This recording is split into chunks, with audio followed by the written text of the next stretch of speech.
Howdy ho there, guys. How y'all doing? Alright, that's okay, very good. Alright, here I am again now, guys, ready to make a quick little 4-minute video, 8-minute video. I can't see being in longer 8 minutes there, guys. Little fun video here now, guys.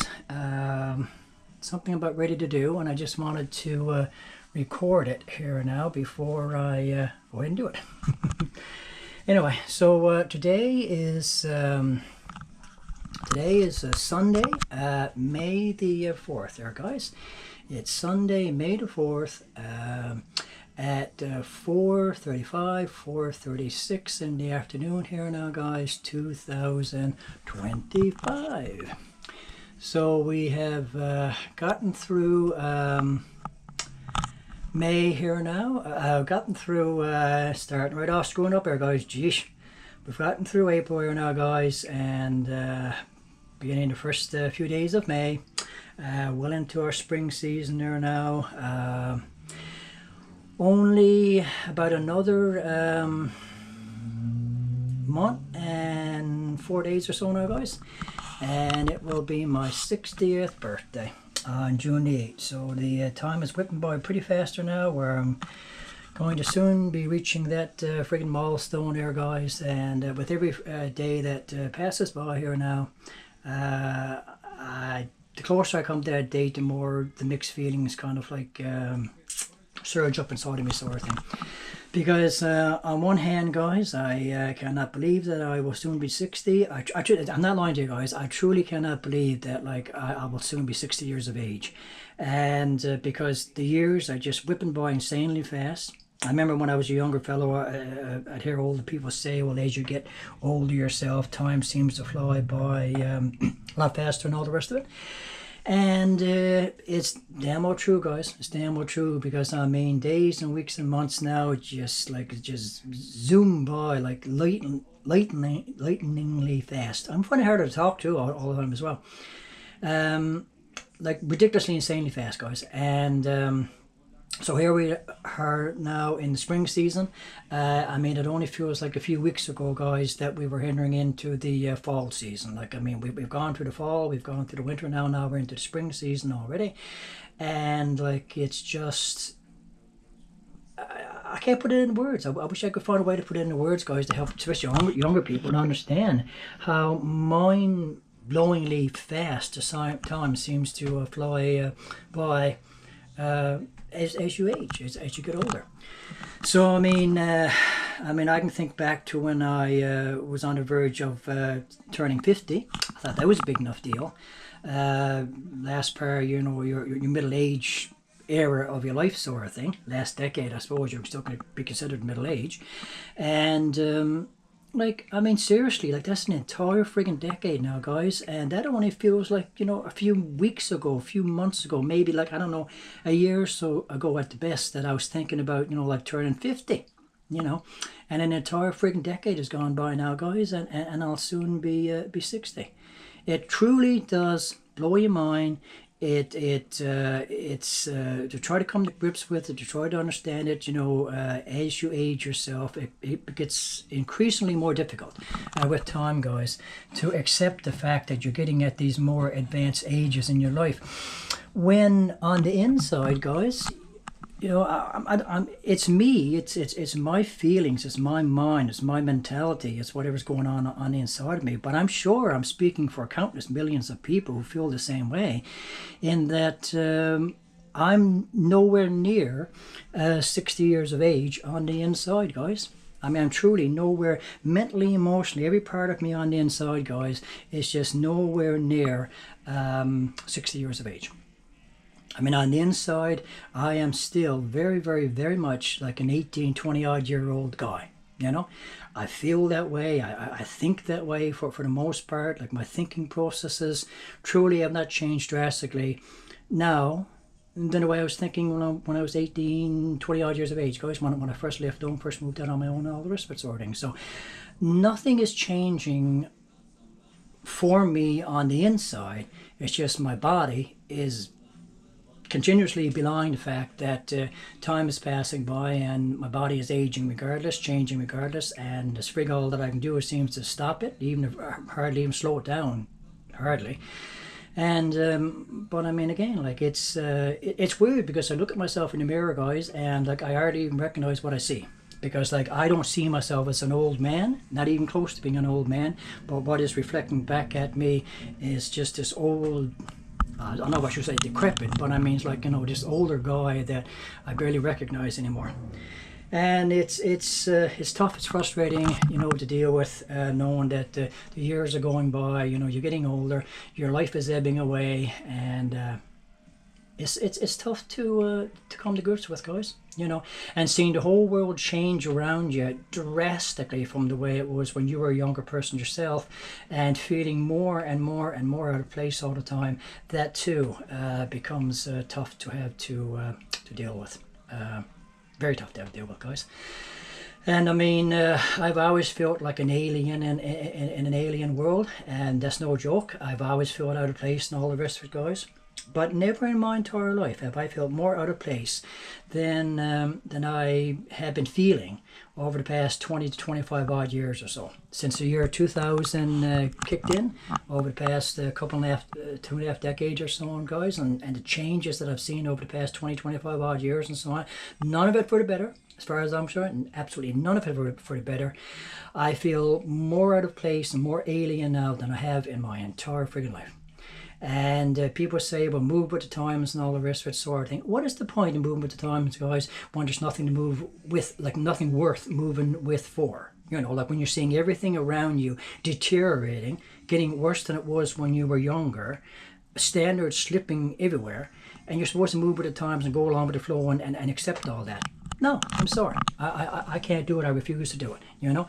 So if I'm always going to be out of step and always bucking against the flow and all the rest of it sort of thing, just to survive and just to be myself and so on, you know, that's what I have to do, you know.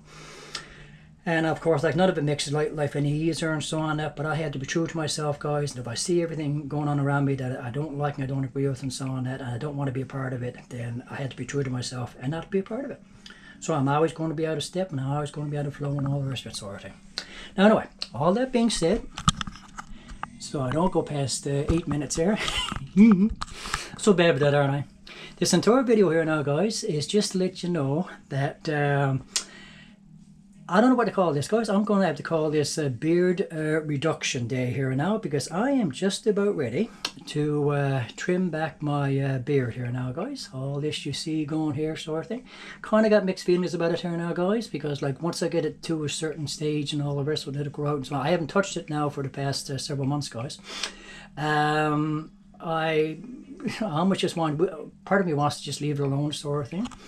But this is more for me, guys, a winter's thing. I've been doing it the past couple of years now, just letting the facial hair grow out and so on throughout the winter, seeing what kind of a beard that I can grow and all the rest of it sort of thing.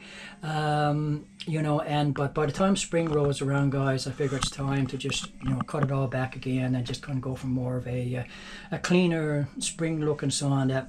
And some of it partly, guys, is just the fact that with all this extra hair on my face here now, as I'm out in the sun and all the rest of it sort of thing, I know I'm going to get these god-awful tan lines around my face and so on, that where the areas where the hair is too, it is going to you know, be lighter than the areas that are exposed.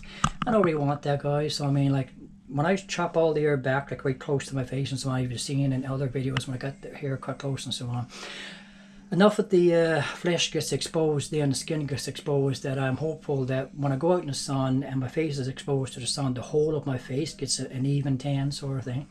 So it's that part of it. It's just kind of trying to keep a more clean, tidier look sort of thing. I mean, I like this. I don't like all the grey, of course, you know, obviously, but I like this. But at the same time, I like a nice clean cut as well sort of thing, you know. So I just washed my hair before I started this video, and I just left enough moisture in the air so the little bit of wave and so on that stays there and so on. That's the other thing. I'm not touching my hair on my head, guys.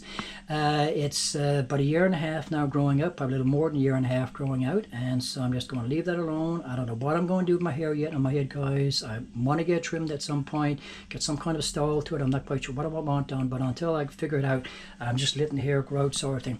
And guys, like, I went all throughout my 30s and 40s, well, and 50s as well, with my head shaved, guys. I went for the around my mid 30s onward until about well, a couple of years ago there, a year and a half or so ago there. I was going with the shaved head look sort of thing, because I was just getting so sick and tired of just seeing the hairline just gradually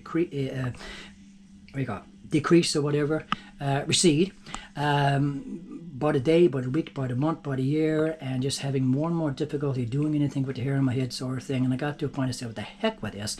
If I can't control it one way, I'll control it the other way. If I can't have hair on my head, have nice hairstyles and all the rest of it, I'll just get rid of the whole freaking works altogether and just have a shaved head. And that's what I decided to do, and that's what I went with for the longest time there, guys. So there's shagging around with both of it. There's a lot of fooling around with both of it. When you have a shaved head, you got to maintain that look every few days. You got to freaking shave your head and all the rest of it, and be careful you don't nick your scalp all the pieces and all the rest of it when you're doing that. And it's you can wash your head, you can keep it clean a lot of quicker and easier and all the rest of it sort of thing, But there's that extra phone around, try to maintain that look. So now what I've been doing now over the past year and a half, probably more than that now, a year and probably better part of 3/4 maybe, is that I've been letting the hair grow out on the sides, still nothing on the top. This is why I got a cap on, It's rather than that you see my bald head with all the hair down on the side. And letting the hair grow out along the back and sides and all the rest of it. And at 58 years of age or whatever, when I started doing this there about a year and a half ago there, up until now, I'm still making discoveries about myself, guys. Oh my. And one of the discoveries that I've been making is that over the past year and a half or so now is that I've got wavy hair. And I'm not telling you a word of lie, guys. I didn't know I had wavy hair. I mean, my entire life I didn't know I had wavy hair. And because when I used to style my hair as a kid, as a teenager, you're talking back in the 70s, now 80s and all the rest of it sort of thing, I was using blow dryers all the time, guys, brushes and all that sort of stuff, and trying to get a certain look, with that. And I guess whatever natural curl or natural wave I had in my hair, I was just kind of like pulling it out or blowing it out or straightening it out with the hair dryer and all the rest of it. And that's the way I styled my hair, like all throughout my youth, guys, all throughout my young adult years and all the rest of it, well, my youth for sure, until I put on my own. And so now, all I do now when I wash my hair, and I almost have to wash it every single freaking day because it gets so oily so freaking fast. So whatever caused me to start losing my hair to begin with, guys, I'm still having that damn problem today. My scalp is insanely oily. I have to wash the freaking stuff almost every single freaking day, to maintain any kind of a decent look with it sort of thing. And I just kind of flick it dry, with my hands, just hand dry it, that sort of thing. I don't use any hair dryers or anything now, sort of thing. And letting it dry in that more natural way, guys, I'm realizing I've got wavy hair. I mean, it's like much more wavy than I ever thought that I had, sort of thing. The same thing with my facial hair as well. Like my facial hair doesn't grow out completely straight. Hairs stick off every which way and so on. So it's very difficult for me to maintain a beard, like a nice, decent, sensible, clean, looking beard sort of thing. And where I get that from, like what side of the family I get that from, guys, I haven't got the freaking foggiest clue. I really don't. I mean, because my dad didn't have wavy hair, curly hair or anything like that. I'm not aware of anybody on either side of my family that has it. So I don't know who in the hell I inherited the wavy hair from, but I got wavy hair. And so the thing is now, try to figure out a way to maintain that. So not letting it dry out too much, because when I wash it and let it dry completely, then it's like a freaking fuzzball. Like it's just all over the place. I can't do anything with it that way, sort of thing, So I keep the hair in a ponytail most of the time, guys, and with a cap on and all the rest of it. But then that hides the fact that I got the hair there to begin with. I mean, I'm not growing the hair out, to have it hidden away all the time with a ponytail and a cap on top of my head and all the rest of it, sort of thing. So, once again, trying to maintain a look that looks kind of like, I don't know, sexy or youthful or whatever, but still like looking clean and tidy and sensible and all the rest of it. Easier said than done. So I'm thinking now that if I'm going to continue to let the hair grow out, I'm going to have to start using a gel or something in the air you know, after I've washed it, to keep the kind of wet look and to keep a little bit of wave in there and just keep it kind of hanging, kind of sensible, so I don't look like I got my freaking figure stuck in the freaking socket all the time, you know, but the hair just flying all over the place sort of thing, guys. Oh my lord. You wouldn't believe it, just the past year and a half, like that one little thing has been just stressing me out and aggravating me like you wouldn't believe, because like I go around my entire life, guys, because I don't have much money to work with and all the rest, because I'm poor and blah blah blah blah blah blah blah. I don't like advertising the fact that I'm poor, guys, and I don't like to go out and not present a clean, polished kind of like well, you know, a little bit of a sexy look, I suppose, whatever. I mean, it's like I want to be one of the sexiest seniors that that ever walked face to earth, if I could manage it. I mean, seriously. I mean, you know, like who doesn't? Like who doesn't want to look attractive and sexy at any stage of their lives, guys? And so when I can't achieve that sort of look the way I have envisioned in my mind, sort of thing, you know, despite my best efforts, you know, like we say over and over and over, don't judge a book by its cover. But we know, guys, that people do that continuously. I do it somewhat myself. You know, I catch myself doing it a lot as well, sort of. People judge a book by its cover, constantly, always. Just part of human nature, I suppose, you know. And so if I'm not dressed a certain way, if I don't have myself groomed a certain way and all the rest of it, I'm extremely self-conscious that people are seeing me and judging me, and like and seeing like one, thinking I might be poor, thinking I might be a bum, thinking I might be that or that or whatever, guys, because there's so much on the go nowadays and all the rest of it, you know. I worry about it constantly, you know. So trying to maintain a certain look and not being able to achieve that look, it's not something I should be fretting over, I suppose, guys, but I do fret over it. It's another thing that stresses me out and whatever. So if I didn't have the hair there at all, I could probably achieve a slightly cleaner, tidier look. But again, it's like I'm shooting for just something different. I mean, I was like over 20 years, 25 some odd years, going with the shaved head look. Now I want something different. I want the hair back there again, and I want to be able to have it in such a way that it looks sexy and so forth. And so what I'm going to do here now shortly, guys, this is all going to get cut back here now, right down to the skin. Like I'm not going to go clean shaven, but it's like just like a fraction of an inch that the hair is all going to be on my face right now. You've seen, you look back to my videos from last summer and all the rest of all the videos, guys, you know the look I'm going to go for here. And the one great thing about that, guys, is that I can't dye all this gray with the hair